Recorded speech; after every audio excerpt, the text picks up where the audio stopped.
अस्सलाम वालेकुम दोस्तों, कैसे हैं आप लोग? ठीक हैं दोस्तों। इस वीडियो के अंदर हम फंक्शनल इंग्लिश का जो मॉडल पेपर जो पंजाब यूनिवर्सिटी ने जारी किया था उसको हम सॉल्व करेंगे। और ज़ाहिर बात है इस तरह के ही सवालात पेपर में आएंगे। तो अगर इस तरह के सवालात आएंगे तो उनको हमने किस तरह डील करना है, किस तरह लिखना है, और मैं आपको कुछ टिप्स एंड ट्रिक्स भी बताऊँगा। लेकिन एक बात हमेशा याद रखें, जो इंग्लिश होता है ना, उसकी तैयारी हमेशा प्रैक्टिस से होती है। सो जितना आप उसकी प्रैक्टिस करेंगे, लिखेंगे, बार बार लिखेंगे, खुद से लिखेंगे और ब्रेनस्टॉर्मिंग करेंगे, उतना आपके लिए जो सब्जेक्ट है वो आसान हो जाता है। बाकी सब्जेक्ट में चलो जी आपने रट्टा लगा दिया, हेडिंग सब हेडिंग याद कर ली, लेकिन यहाँ पे ये चीज़ नहीं चल रही होती, क्योंकि यहाँ पे क्रिएटिव राइटिंग आती है, खुद से लिखना पड़ता है। जब खुद से लिखना पड़ता है तो उसके लिए अपने जहन का इस्तेमाल करना पड़ेगा। जब आप अपना माइंड यूज़ करेंगे तो उसके लिए आपने उससे पहले कुछ प्रैक्टिस करनी है। जब आप एक चीज़ को बार बार कर रहे होते हैं ना, तो पेपर में वो चीज़ आ जाएगी तो आपके लिए आसान हो जाएगी। लेकिन फिर भी आप लोगों ने घबराना नहीं है। इस इंशाल्लाह वीडियो के अंदर आपको मैं कुछ टिप्स बताऊंगा, आपके लिए वो बड़ी हेल्पफुल होंगी और इंशाल्लाह आपका ये पेपर बहुत अच्छे से हो जाएगा। तो जनाब, सबसे पहला जो सवाल मॉडल पेपर के अंदर दिया गया है वो है लेटर के मतलब, यानी आपने एक ख़त लिखना है। तो अब इसमें सबसे जो बुनियादी चीज़ है वो ये है कि आपको लेटर का फॉर्मेट पता होना चाहिए। अगर आपका फॉर्मेट बिल्कुल दुरुस्त होगा तो इंशाल्लाह ये आपका जो सवाल है ये बिल्कुल, इसमें आपको अच्छे नंबर मिल जाएंगे। तो ज़्यादा जो नंबर्स हम देते हैं वो देते हैं फॉर्मेट के। अब इसमें उन्होंने एक एग्जांपल यानी एक क्वेश्चन दिया है। उसमें उन्होंने कहा है कि you are the president of your locality, there was heavy rainfall in your city due to which a tree fell down in your locality causing traffic disruptions. Write a letter to the municipal commissioner of your city to safely remove the tree. यानी आपने ख़त लिखना है।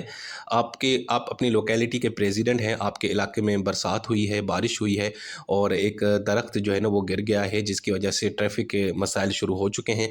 अब आपने municipal commissioner जो है उस शहर का, उसको ख़त लिखना है और उसको कहना है कि सर बराए मेहरबानी इस दरख्त को यहाँ से हटाएं ताकि लोगों के लिए आसानी पैदा हो। तो जनाब, सबसे पहले तो आपको मैं अब इसका जो ट्रिक्स हैं वो क्या हैं। देखिए, जो फॉर्मल लेटर होता है ना दोस्तों, उसके अंदर जो उसका जो फॉर्मेट है वो आपने फॉलो करना होता है। सबसे पहले टू लिखना होता है और उसके बाद लिखना होता है अथॉरिटी, यानी जिसको आप खत लिख रहे हो। ठीक है, उसके बाद दूसरे नंबर पे सब्जेक्ट। सब्जेक्ट के सामने आपने एक लाइन लिखनी होती है, बताना होता है कि भाई आपका मकसद क्या है। सिर्फ एक लाइन के अंदर क्लियरली लिखना है कि भाई मैं इस मकसद के लिए खत लिख रहा हूँ, यानी रिक्वेस्ट आपने करनी है म्यूनसिपल कमिश्नर को यहाँ पे इस सवाल के अंदर। तो आपने कहना है कि sir request for removal of tree. ठीक है, उसके बाद सैल्यूटेशन आपने लिखनी है, यानी जिससे आप मुखातिब हैं उसको आपने इज्जत देनी है, जैसे रेस्पेक्टेड सर है या मैडम लिखना है। उसके बाद उस लेटर की बॉडी स्टार्ट हो जाती है और उस बॉडी के अंदर 3 पैराग्राफ आपने लिखने हैं। उन 3 पैराग्राफ के अंदर आपने क्या लिखना होता है वो मैं आपको आगे बताता हूँ। उसके बाद ये 3 पैराग्राफ लिखने के बाद आपने क्लोजिंग करनी है, लिखना योर्स सिंसियरली, एंड देन उसके बाद अपना नाम और अपना जो भी आपका ओहदा होगा वो आपने लिखना है। ठीक है, अब मैं आपको बताता हूँ कि ये जो मेन बॉडी के अंदर जो 3 पैराग्राफ हैं उसके अंदर क्या लिखना होता है। यार देखें, पहले पैराग्राफ के अंदर हमेशा आपने ये बताना होता है कि भाई मैं ये खत क्यों लिख रहा हूँ, यानी अपनी सिचुएशन बतानी होती है। अब इस केस के अंदर आपने पहले पैराग्राफ में ये लिखना है कि भाई सर मैं आपको ये ख़त इसलिए लिख रहा हूँ ताकि आपकी अटेंशन में चीज़ आए कि मेरे इलाके में बरसात की वजह से एक दरख्त गिर गया है। यानी पहले पैराग्राफ के अंदर आपने लिखना है कि भाई क्या हुआ है और मैं क्यों ख़त लिख रहा हूँ, ये हमेशा याद रखिए। सो कोई भी आप ख़त लिखेंगे तो उसमें पहले पैराग्राफ के अंदर आपने सिंपल इशू को बताना है कि सर ये इशू है और इस वजह से मैं आपको ख़त लिख रहा हूँ। एंड दूसरे पैराग्राफ के बाद में आपने जो भी आप चीज़ बताने जा रहे हो या कोई भी प्रॉब्लम है तो उसके आपने बताना है कि भाई उससे प्रॉब्लम क्या क्रिएट हो रहा है, उसका इम्पैक्ट क्या पड़ रहा है। ठीक है, पहले तो आपने सिचुएशन बता दी, दूसरे पैराग्राफ में उसको आपने मजीद एक्सप्लेन किया कि सर ये सिचुएशन है लेकिन इसकी वजह से ये प्रॉब्लम हो रही है। एंड देन तीसरे पैराग्राफ के अंदर फिर आपने पहले सिचुएशन बताई, पहले प्रॉब्लम बताया, फिर प्रॉब्लम के जो असरात हैं, नेगेटिव असरात हैं जिसकी वजह से लोग परेशान हैं वो बताए। देन उसके बाद फिर आपने रिक्वेस्ट करनी होती है आखिरी तीसरे पैराग्राफ में, ये नितरले मिन्थे करने के सर ये प्रॉब्लम था, ये इसके असरात हैं, अब आप इसको ख़त्म करें, प्रॉब्लम को आप ही सब कुछ हैं। ठीक है, सो लास्ट पैराग्राफ में आपने उनसे डिमांड सॉरी नहीं बल्कि रिक्वेस्ट करनी है, वो भी पोलाइट तरीके से, आजिज़ी में, कि सर काइंडली आपसे रिक्वेस्ट है कि ये कर लें, ये मेहरबानी करें, ये फेवर दें। ठीक है ना। सो ये 3 पैराग्राफ का फॉर्मेट मैंने आपको बता दिया। अब कोई भी सवाल आएगा, कोई भी लेटर आएगा, उसके अंदर मेन बॉडी के अंदर जो 3 पैराग्राफ हैं वो आपने याद रखने। पहले पैराग्राफ के अंदर वो आपने इशू बताना है कि बस सर ये इशू है और इस वजह से मैं खत लिख रहा हूँ। दूसरे में उस इशू की वजह से जो मसाइल पैदा हो रहे हैं वो आपने डिस्क्राइब करने हैं। एंड लास्ट वाले पैराग्राफ में आपने रिक्वेस्ट करना है। ठीक है, अब इसका आंसर देखें। ये आंसर है जनाब, ऊपर लिखा हुआ है टू द म्यूनिसिपल कमिश्नर, नीचे सिटी नेम आपने लिखना है, उसके बाद सब्जेक्ट वही जो फॉर्मेट बता रहा, request for removal of fallen tree. ठीक है, उसके बाद respected sir and madam. And अब पहले पैराग्राफ में हमने यहाँ पे क्या लिखना है, I am writing to bring your attention, यानी आपने उसको कहा कि सर मैं आपकी अटेंशन चाहता हूँ कि मेरे इलाके में ये दरख्त गिर गया है जिसकी वजह से ट्रैफिक डिस्ट्रप्शन हो रही है। अब उसके बाद आपने दूसरे पैराग्राफ के अंदर उसको मजीद एक्सप्लेन किया कि ये जो दरख्त गिर गया है इससे रोड ब्लॉक हो गया है, गाड़ियां रुक गई हैं, प्रॉब्लम क्रिएट हो गई है, इमरजेंसी की सिचुएशन है, सेफ्टी रिस्क है, फलां है, रात का टाइम है, लोगों को नज़र नहीं आ रहा। यानी आपने यहाँ पे खुद से कहानी लिखनी है। ठीक है, अब खुद से कहानी लिखने का एक ही तरीका है, वो यही है जब आप खुद से इस तरह के लेटर लिखेंगे, पेपरों से पहले प्रैक्टिस करेंगे। ठीक है, एंड लास्ट पैराग्राफ में आपने क्या तरले मिन्नतें करनी है, रिक्वेस्ट करनी है, सर काइंडली रिक्वेस्ट है प्लीज़ इसको ये कर ले वो कर ले। ठीक है, एंड देन आखिर में उसका शुक्रिया अदा करें, अपना नाम लिखें और आपका जो भी ओहदा है वो लिखें और तारीख लिखें, बात ख़त्म। तो जनाब ये हो गया आपका पहला सवाल। सो पहले सवाल के अंदर अगर ख़त आता है पेपर में तो ख़त का फॉर्मेट भी बता दिया, और अगर यही सवाल आता है तो उसका भी आंसर आपको मैंने यहाँ पे मेंशन कर दिया। देखिए, और सिंपल इंग्लिश है, आपके लेवल की इंग्लिश है, कोई इतनी औखी इंग्लिश नहीं है, चैट जीपीटी टाइप वाली, बहुत ही सिंपल है। और अगर आप इसी को याद कर लेंगे तो तब भी आपका काम चल जाएगा। लेकिन फॉर्मेट आपने जहन में रखना है, बाकी लेटर तो कुछ भी वो आ सकता है, कुछ भी पूछ सकता है आपसे। ठीक है, लेकिन ये जो बॉडी है ये आपने जहन में रखनी है। अच्छा जी, उसके बाद दूसरा सवाल इन्होंने पूछा है मॉडल पेपर के अंदर कि ओरल प्रेजेंटेशन के लिए हमें क्या स्ट्रेटजीज चाहिए। यानी अब इसका मतलब है कि दूसरा सवाल प्रेजेंटेशन के मतलब आएगा। तो अब जो आप ओरल प्रेजेंटेशन दे रहे होते हैं क्लासरूम के अंदर, उसके अंदर आपको क्या चीज़ें चाहिए, कौन सी आपने स्ट्रेटजीज को आपने फॉलो करना होता है।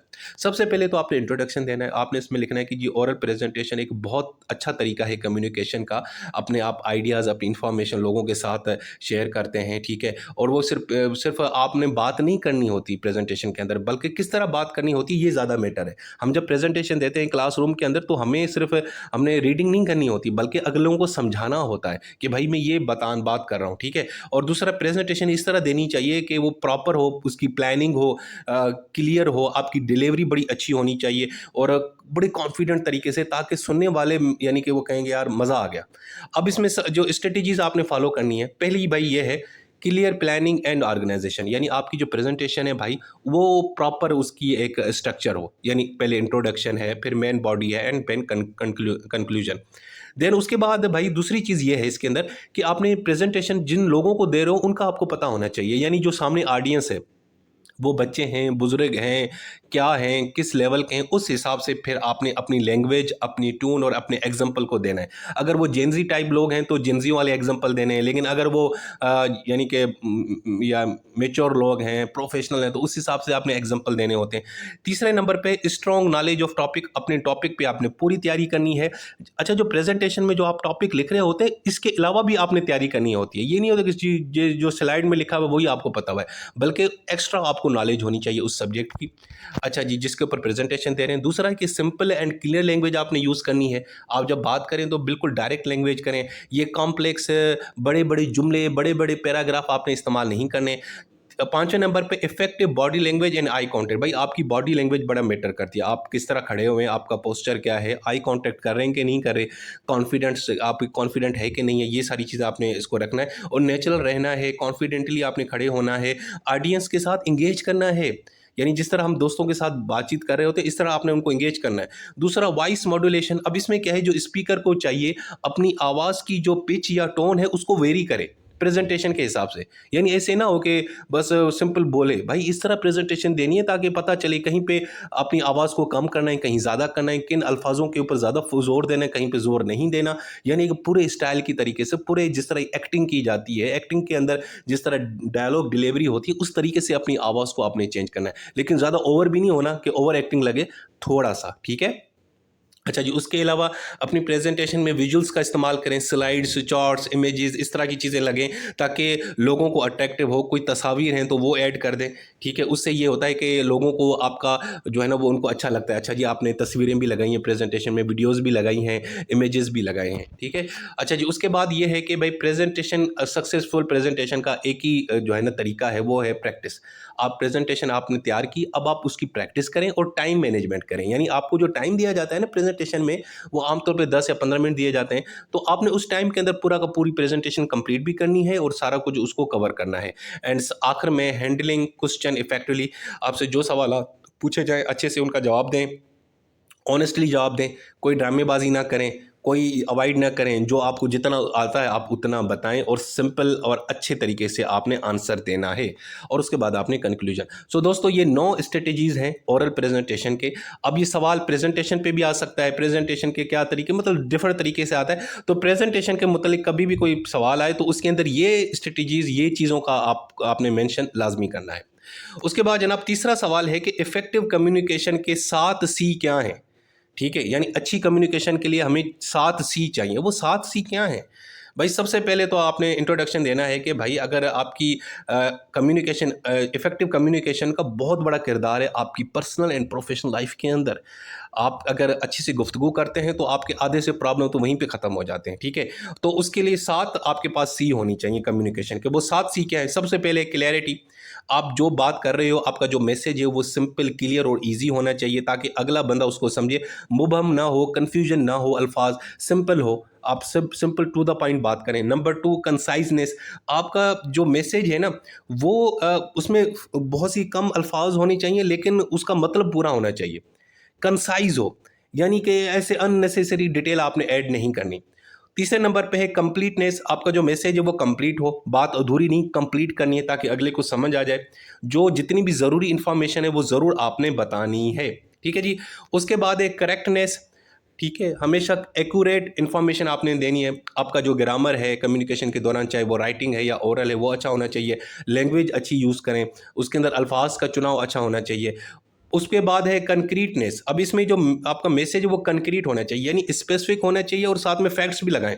मिसाल ये नहीं कहना, हाँ जी मैं जा रहा था रास्ते पे। रास्ते पे भाई मैं किस तरफ जा रहे थे, किस टाइम जा रहे थे, क्यों जा रहे थे, ये भी बताना है। यानी फैक्ट्स को आपने ऐड करना होता है कम्युनिकेशन के अंदर। उसके बाद एक कर्टेसी। कर्टेसी का मतलब है कि भाई आप जब भी गुफ्तगू करें पोलाइट तरीके से करें, रेस्पेक्टफुल तरीके से करें और अच्छे से बात करें। आपका जो लहजा है वो उसमें आजिज़ी होनी चाहिए, आपके लहजे के अंदर नरमी होनी चाहिए। एंड 7वें नंबर पे है कंसिडरेशन। जब भी आप गुफ्तगू करें तो जिस शख्स से आप गुफ्तगू कर रहे हैं, कम्युनिकेट करें, उसको उसका पर्सपेक्टिव भी आपको पता होना चाहिए। उसकी डिमांड्स क्या हैं, वो क्या फ़ील कर रहा है, वो क्या सुनना चाहता है, समझ गए ना आप? तो उस हिसाब से आपने अपनी गुफ्तगू को डील करना है। सो दोस्तों, ये सवाल भी हो गया। चौथा सवाल इन्होंने लिखा है कि भाई अगर एक पैसेज आएगा, मतलब ठीक है 7-8 पैराग्राफ का एक पैसेज होगा, उसमें से आपको कुछ सवालात दिए जाएंगे और उनका आपने आंसर देना है। अब ये सारा जो पैसेज है आपके सामने है। अब इसको मैं यानी कि कंप्लीट तो नहीं पढ़ूंगा, आप इसको यहाँ पे रोक कर इसकी जो है ना इसको नोट कर लीजिएगा। एक्चुअली ये इन्वायरमेंट के मुतलिक है पूरा का पूरा पैसेज, ठीक है। ये 3 पैराग्राफ है और आगे भी इसके ये 3 पैराग्राफ हैं, ठीक है जी। पहले तो यो आप इसको ज़रा नोट कर लें, मैं फिर आपको इसके आंसर बताता हूँ, इसके आंसर आपने क्या लिखने हैं और फिर इस तरह का अगर पैसेज आएगा तो उस तरह आपने किस तरह डील करना है। नोट कर लिया आप लोगों ने? चलें जी। अच्छा जी, अब इसके अंदर 5 सवालात इन्होंने पूछे हैं कि जी सबसे पहला सवाल है कि इस पैसेज के मुताबिक कौन सी अनफॉर्चुनेट थिंग है? नेगेटिव इमोशन से किस तरह आपने जान छुड़ानी है? इस पैसेज के अंदर बैड मैथमेटिक्स का क्या मतलब है? अच्छा जी, सबसे कामयाब शख्स के क्या साइंस हैं, निशानियाँ हैं? और इन्वायरमेंट के मुतालिक इस पैसेज के अंदर ऊपर जो 6 पैराग्राफ में उसमें क्या लिखा हुआ है?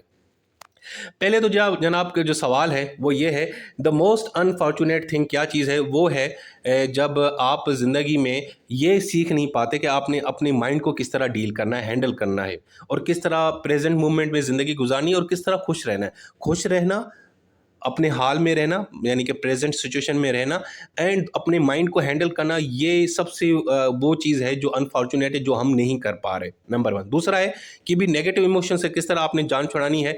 भाई इस पैसेज के अंदर उन्होंने ना ब्रेथिंग टेक्निक्स और मेडिटेशन का जिक्र किया है, तो आपने वही लिखना है कि जी मेडिटेशन के ज़रिए और ब्रेथिंग टेक्निक्स, जो सांस की टेक्निक्स होते हैं, कभी कभी लंबे सांस हैं, कभी शॉर्ट सांस लेने होते हैं, वो आप उसके ज़रिए नेगेटिव थाट्स को अपने माइंड से निकाल निकाल सकते हैं और अपने माइंड को यानी कि उसको काम कर सकते हैं। उसके बाद है कि जी बैड मैथमेटिक्स क्या होती है। इस पैसेज में उन्होंने लिखा है कि इस तरह की सिचुएशन जहाँ पे लोग जो है ना क्या करते हैं, अपनी आधी जो हेल्थ है ना वो ज़ाया करते हैं पैसे कमाने में, वेल्थ कमाने में, और उसके बाद आधी जो वेल्थ है वो जनाब लगाते हैं सेहत को हासिल करने के लिए, ठीक है ना। मतलब पहले क्या होता है कि आप ना बहुत ज़्यादा कमाने के चक्कर में अपनी सेहत ख़राब कर लेते हैं, और उसके बाद जब आपकी सेहत ख़राब हो जाती है तो जितना आपने वो कमाया होता है उतना वो आप अपनी सेहत के ऊपर लगाते हैं। तो ये बड़ी एक बैड मैथमेटिक्स है। अच्छा जी, उसके बाद एक भाई सक्सेसफुल पर्सन की क्या साइन है इस पैसेज के ऊपर, जो ऊपर लिखा हुआ है कि भाई वो कॉन्फिडेंस होना चाहिए, कंपैशन होना चाहिए, यानी कि रहमदिल होना चाहिए, खुश होना चाहिए, सच्ची उसको खुशी होनी चाहिए, और उसके अंदर सेंस ऑफ फ्रीडम हो।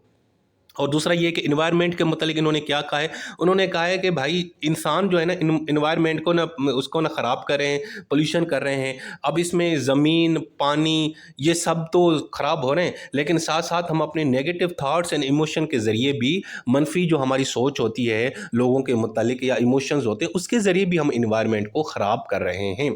ठीक है जी। अच्छा जी, अब इसकी भाई मैं आपको ट्रिक्स बताता हूँ कि इस तरह का जो पैसेज आता है अब इतना लंबा होता है, उसको किस तरह भाई हमने डील करना है।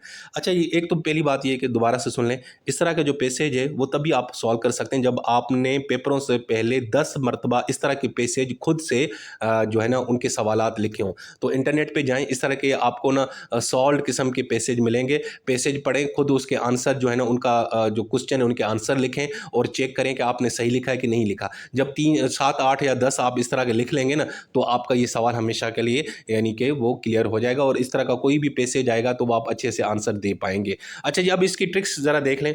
भाई सबसे पहले जब भी इस तरह का कोई पैसेज आए ना, तो उसको आपने स्मार्ट तरीके से पहले पढ़ना है, जल्दी में पढ़ लेना है, सुकून के साथ, पैनिक नहीं होना, सुकून के साथ एक दफ़ा पढ़ लें। सुकून से मुराद ये कि ऐसे जैसे कोई फर्स्ट टाइम बंदा कोई चीज़ पढ़ रहा होता है तो या देखूँ इसमें क्या लिखा हुआ है, इस तरह एक रैंडमली एक दफ़ा पढ़ लें, ताकि आपको पता हो जाए, पहला आइडिया हो जाए कि यार ये जो पूरा का पूरा जो सवाल है या पैसेज है ये किसके मुतालिक है। एंड सेकंड, फिर दोबारा रीडिंग करनी है। अब ज़्यादा फोकस होके करना है एक एक पैराग्राफ को, इस पैराग्राफ में ये बात है। देखो पैसेज के अंदर ना 7-8 पैराग्राफ होंगे और हर पैराग्राफ में अलग अलग बात बताई जाती है। ये हमेशा एक रीडिंग होता है, इसके रीडिंग का एक असूल है कि हर पैराग्राफ में एक ही मैसेज होगा, तो हर पैराग्राफ का अलग अलग मैसेज आपको समझ आ जाएगा। देन उसके बाद फिर क्या करना है आपने, क्या कि आपने जो सवालात हैं उनका आंसर देना है, लेकिन याद रखें अपनी लैंग्वेज में सवाल जवाब देना है। जो पैसेज के अंदर जो एग्जैक्ट जो वर्डिंग जो अल्फाज हैं वो यूज़ नहीं करने। ये भी नहीं है कि पूरा का पूरा पैसेज ही कॉपी कर लें, लेकिन हाँ उसके जो मेन कीवर्ड्स हैं वो ज़रूर यूज़ करने। कीवर्ड्स के यानी कि जैसे इस पैसेज के अंदर नेगेटिव इमोशन का जिक्र है, ब्रीथिंग टेक्निक्स का, बैड मैथमेटिक्स, इस तरह के अल्फाज आपने पैसेज से कॉपी कर सकते हैं। यानी कुछ बड़े बड़े वर्ड्स, फ्रेजेस आप कॉपी कर सकते हैं, लेकिन पूरा का पूरा जुमला, पूरा का पूरा पैसेज आपने कॉपी नहीं करना। ठीक है, वो वर्ड्स वहां से उठाएं और उसको उसका अपना एक सेंटेंस आपने बनाना, स्ट्रक्चर बनाना है। अब ये कैसे होगा भाई, ये प्रैक्टिस से होगा। जब आप बार बार इस तरह के पैसेज खुद से सॉल्व करेंगे तो आपकी तैयारी हो जाती है। ठीक है जी। अच्छा जी, दूसरा ये है कि पूरा का पूरा पैराग्राफ कॉपी नहीं करना, सिर्फ रिलेवेंट इंफॉर्मेशन देनी है। ठीक है, दूसरा कुछ गलतियां हैं वो आपने रिपीट नहीं करनी। एक तो भाई पूरा का पूरा पैसेज भी आपने रीराइट नहीं करना, ठीक है ना। जो कीवर्ड्स हैं वो मिस नहीं करने, कीवर्ड्स बड़े मेन है। कुछ लोग कहते हैं कि जी पैसेज में ना सारा आंसर जो है अपने वर्ड्स में दो, कोई एक वर्ड भी वहां से कॉपी ना करो, ये गलत है भाई। कीवर्ड आपने लाजमी वहां से पिक करना है, लेकिन उसका जो स्ट्रक्चर होगा सेंटेंस का वो आपका अपना होना चाहिए। यानी पैसेज में से वो कीवर्ड जरूर उठाएं, लेकिन वो पूरा का पूरा जो स्ट्रक्चर है ना वो आपने फॉलो नहीं करना, खुद से अपना जुमला बनाना है, लेकिन वो कीवर्ड्स लाजमी यूज करना है। अच्छा जी, दूसरा ये है कि अपनी तरफ से कोई इंफॉर्मेशन या अपना कोई ओपिनियन नहीं देना, कि यानी जो पैसेज में लिखा हुआ है उसी के अंदर रह के वही जो पैसेज में जो बात बताई गई है वही उसका आंसर निकालें वहां से, अपनी तरफ से कोई चीज ऐड उड नहीं करनी। ठीक है जी, और कोई खाली जगह भी नहीं छोड़नी। ठीक हो गया जी। तो दोस्तों ये चौथा सवाल भी होगा पैसेज का। पैसेज आएगा, उसमें से आंसर देने हैं आपने, सवालात के आंसर देने, और उसका मैंने आपको ट्रिक्स भी बताई। लेकिन मैं दोबारा रिपीट कर रहा हूँ भाई, प्रैक्टिस करोगे तो काम बनेगा, नहीं तो ये कुछ चीज़ आपको इस वीडियो से भी कोई फ़ायदा नहीं होगा। पांचवा है जनाब, आपने एक ऐसे लिखना है 300 वर्ड्स का, और टॉपिक है, अच्छा ऐसे लिखना है आर्ग्यूमेंटेटिव। अब ये क्या होता है यार? आर्गुमेंटेटिव वो ऐसे होता है जिसके अंदर आपसे एक सवाल किया जाता है, अब यानी आपने उसके ऊपर डिबेट करना है, यानी आपने आर्गुमेंट देना है, आपने अपना वर्जन देना है कि आप क्या वाकई ये ऐसे ही समझते हैं। अब जैसे यहाँ पे इन्होंने मॉडल पेपर के अंदर ऐसे जो दिया है वो है, should students get limited access to the internet, क्या स्टूडेंट्स को इंटरनेट कम इस्तेमाल करनी चाहिए या लिमिटेड उसकी एक्सेस देनी चाहिए? अब आपने इस ऐसे में क्या लिखना है, हाँ देनी चाहिए या नहीं देनी चाहिए। अब इस तरह का जो ऐसे होता है वो होता है 300 वर्ड्स का या 500 वर्ड्स का। तो भाई उसमें आपने डायरेक्ट इसका आंसर नहीं देना, ये एक किस्म का सवाल है जिसका आपने जवाब देना है, लेकिन वो जवाब कैसे देना है वो मैं आपको बताता हूँ। देखिए जी, ये जो आर्गुमेंटेटिव एसेज होते हैं ना दोस्तों, इसके अंदर एक्चुअली क्या होता है, क्योंकि हमने एक एसे लिखना है तो उसको किस तरह हमने लंबा करना है भाई, ठीक है, 300 वर्ड्स कैसे लिखें। तो सबसे पहले तो आपने सिंपल शुरू के अंदर में एक इंट्रो देना होता है, एक पैराग्राफ का। मिसाल है, अब यहाँ पे इंटरनेट का जिक्र है कि क्या बच्चों को, स्टूडेंट्स को जो इंटरनेट की जो एक्सेस है वो बच्चों को लिमिट में देनी चाहिए। तो आपने इंटरनेट का पहले जिक्र करना है कि इंटरनेट का बड़ा अहम किरदार है हमारी ज़िंदगी में, ये वो वगैरह, थोड़ा इंट्रोडक्शन देना है। एंड देन उसके बाद आपने 2 पैराग्राफ आपने लिखने हैं। एक पैराग्राफ के अंदर आपने पॉजिटिव इसका बताना है, ठीक है, और दूसरे पैराग्राफ में आपने नेगेटिव। अब इस तरह का अगर कोई भी आर्गुमेंटेटिव ऐसे आएगा तो उसके अंदर यही लिखना है कि एक पैराग्राफ में आपने वन साइड की चीज़ दूसरी मतलब पॉजिटिव साइड बतानी है, और तीसरे पैराग्राफ में उसकी नेगेटिव साइड बतानी है। यानी हर चीज़ के 2 वर्जन होते हैं, ठीक है ना, तो दोनों वर्जन देने हैं। देन उसके बाद जो तीसरा पैराग्राफ है उसमें आपने अपना बताना है, यानी जो आपने जवाब देना था ना उसको, वो अब आपने तीसरे पैराग्राफ में देना है। अब यहाँ पे सवाल क्या था कि क्या स्टूडेंट्स को इंटरनेट की लिमिटेड एक्सेस दी जाए, ठीक है। आप अगर सिर्फ डायरेक्ट आंसर लिखोगे तो कितनी 3-4 लाइनें होंगी ना, लेकिन भाई यहाँ पे तो ऐसे लिखना है। तो आर्गुमेंटेटिव ऐसे का असूल ये होता है कि शुरू में इंट्रोडक्शन दें इंटरनेट के बारे में, जो भी टॉपिक है, प्लेस में फिर उसके दोनों वर्जन आप सामने रखें कि उसका फ़ायदा ये होता है, दोनों वर्जन दें, और तीसरे पैराग्राफ में जो आपका अपना वर्जन है वो आप रिपीट करें। अब आप ये भी कह सकते हैं जी हाँ, बच्चों को वाकई इंटरनेट जो है ना वो नहीं देनी चाहिए, ज़्यादा एक्सेस नहीं देनी चाहिए, ठीक है, और ये से खराबियाँ होती हैं, बच्चे जो वक्त ज़ाया होता है। या आप ये भी कह सकते हैं आखिर में अपना वर्जन दे सकते हैं कि नहीं नहीं ऐसी बात नहीं है, बल्कि बच्चों को तो ज़्यादा इंटरनेट देनी चाहिए ताकि वो ज़्यादा से ज़्यादा टेक्नोलॉजी को अवेयर करें, अपनी तैयारी करें, ये सारा कुछ, ठीक है। तो लेकिन कोशिश ये करनी चाहिए जो तीसरा पैराग्राफ है उसमें जो आप अपना वर्जन दे भी रहे हो ना आर्गुमेंटेटिव ऐसे टाइप में, उसमें आपने बैलेंस ज़रा रखना है। आपने बताना है कि हाँ जी देना भी चाहिए, लेकिन उसमें ये वगैरह हो, बच्चे या टीचर्स या पेरेंट्स उसके ऊपर नज़र रखें, इस तरह, और आखिर में कंक्लूड करें। तो ये भाई इसका स्ट्रक्चर है, ये फॉलो करना है। तो अगर इस तरह का कोई ऐसे आता है जिसमें आपसे वो सवाल पूछता है आर्गुमेंटेटिव टाइप का, तो पहले इंट्रो दें, उसके बाद एक वर्जन दें, उसके बाद दूसरा वर्जन दें, और तीसरे पैराग्राफ में अपना वर्जन बताएं जो आप सोच रहे हैं, एंड उसके बाद कंक्लूड करें। अब अगर आर्गुमेंटेटिव ऐसे नहीं आता, कोई सिंपल ऐसे आता है, मिसाल के तौर पर जी इन्वायरमेंट जो है ना, आजकल पोल्यूशन की वजह से इन्वायरमेंट हमारी तबाह हो गई है, मिसाल के तौर पर इस तरह का सवाल आता है, या एनर्जी क्राइसिस के ऊपर आता है, तो उनका भी असूल सिंपल ये होता है कि आपने सिंपल इंट्रो देना होता है, उसके बाद आपने उनको उनकी जो इशू होता है एनर्जी क्राइसिस उसको एक्सप्लेन करना होता है, उसके जो इम्पैक्ट हैं वो फिर बताने, एंड देन आखिर में उसको कंक्लूड करना है। अगर किसी इशू के मुतालिक ऐसे आएगा तो उसको भी आपने इस तरह पहले इंट्रो देना है, फिर एक्सप्लेन करना है, फिर उस इशू के असरात क्या है, इम्पैक्ट्स क्या हैं वो बताने हैं, एंड देन उसके बाद उसको सोल्यूशन या उसकी रिकमेंडेशन देनी है। तो ये बॉडी होती है ऐसे की, ठीक है जी। अच्छा जी, दूसरा ये है कि आखिर में जो आखिरी तीसरा पैराग्राफ होगा उसमें अपने दोनों व्यूज़ बताने हैं और फिर अपनी पोजीशन बतानी है। और दूसरा ये है कि इस पूरे ऐसे के अंदर ये इस तरह के लिंकिंग वर्ड्स ज़रूर यूज़ किया करें, on the one hand, however, in addition, on the other hand, in conclusion, इस तरह ये करने हैं। लेकिन यहाँ पर मैं फिर दोबारा रिपीट करूँगा भाई, ऐसे जो है ना ये इस तरह नहीं होगा, ये भी आपको लिखना पड़ेगा। लेकिन मैंने आपको ये इसकी कुछ बॉडी बता दी है, कुछ टिप्स वगैरह दे दी हैं, इंशाल्लाह इससे आपको आसानी हो जाएगी। इनको फॉलो करके आपने ऐसे को लिखना है। सो दोस्तों ये अब ऐसे का आंसर देखें, पहले में क्या लिखा हुआ है कि the internet has become an essential part of modern education, यानी हम इंटरनेट को डिफाइन कर रहे हैं। दूसरे पैराग्राफ में उसकी पॉजिटिव बता रहे हैं कि इंटरनेट की वजह से एजुकेशन में आसानी होती है, बच्चे ऑनलाइन पढ़ते हैं और लेक्चर्स देखते हैं, लॉ एंड विजडम देखते हैं, नई स्किल सीखते हैं, अपनी असाइनमेंट्स कंप्लीट करते हैं, ये वो सारा कुछ, ठीक है। एंड तीसरे पैराग्राफ में हमने लिखना है लेकिन हाउ एवर अनलिमिटेड एक्सेस से नुकसानात भी हो रहे हैं। अब इंटरनेट के हम नुकसानात बताते फिर रहे हैं। और तीसरे पैराग्राफ में मैं अपना वर्जन दे रहा हूँ। मैं कहता हूँ हालांकि भाई लिमिटेड एंड मॉनिटर्ड इंटरनेट जो है ना बच्चों को देनी चाहिए, यानी इंटरनेट हो लेकिन लिमिटेड हो और उसके ऊपर नज़र हो, और टीचर्स, बच्चे वगैरह जो स्टूडेंट्स हैं, टीचर एंड पेरेंट्स जो है ना वो बच्चों के ऊपर नज़र रखें कि वो इंटरनेट के ऊपर क्या है, इंटरनेट के ऊपर या एप्लीकेशंस के ऊपर फ़िल्टर लगाएं, प्रोटो पासवर्ड वाला लगाएं, ताकि वो जो है ना दूसरी चीज़ें ना देख सकें, ठीक है जी। और आखिर में आपने कंक्लूड करना है कि इंटरनेट बहुत अच्छी चीज़ है लेकिन इसका इस्तेमाल अच्छे से होना चाहिए। तो भाई कोई भी टॉपिक आएगा तो यही आपने फॉर्मेट फॉलो करना है, लेकिन अगर आर्गूमेंटेटिव आएगा तो उसमें यही कि पहले इंट्रो, पहले उसमें एक पॉजिटिव साइड पहले पैराग्राफ में, दूसरे में नेगेटिव साइड, तीसरे में अपना वर्जन।